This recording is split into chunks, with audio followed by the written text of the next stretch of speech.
Hi friends, இன்றைக்கி பச்சைப்பயிறு வெண்டைக்காய் பொரியல், புதினா துவையல், ஊறுகாய், வெறும் பச்சைப்பயிறு.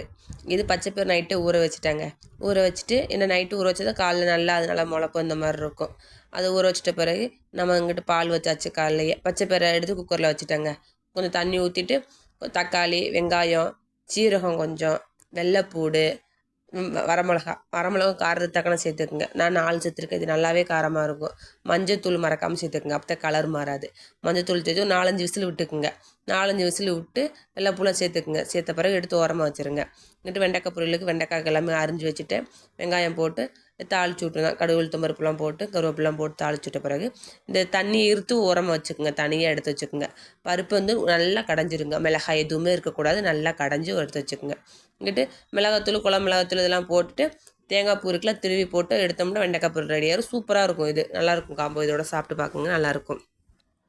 அப்புறம் சட்டி வச்சு வடகம் சேர்த்து கொஞ்சம் கொஞ்சம் கடுகு, உளுத்தம் பருப்பு சேர்த்து, ஏன்னா இதுலேயே எல்லாமே இருக்கும்.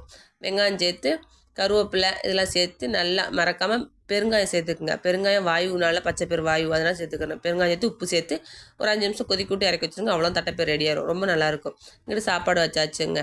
உங்களுக்கு பிடிச்சிருந்தா ஷேர் பண்ணி, கமெண்ட் பண்ணி, சப்ஸ்கிரைப் பண்ணுங்கள். பாய். அடுத்த ஒரு வீடியோவில் பார்க்கலாம். பாய்.